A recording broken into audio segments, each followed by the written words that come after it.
Hello everybody, my name is Benjamin and welcome back to Blender. Today I have 8 steps to design and print anything you want using just Blender. Step 1, open up Blender and delete the default cube.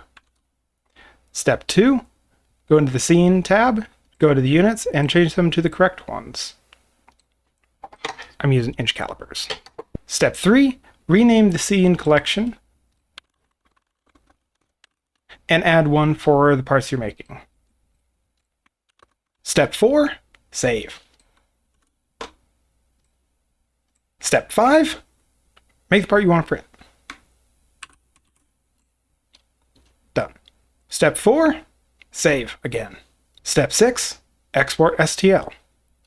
Just select the object you want to print, go into File, Export, STL.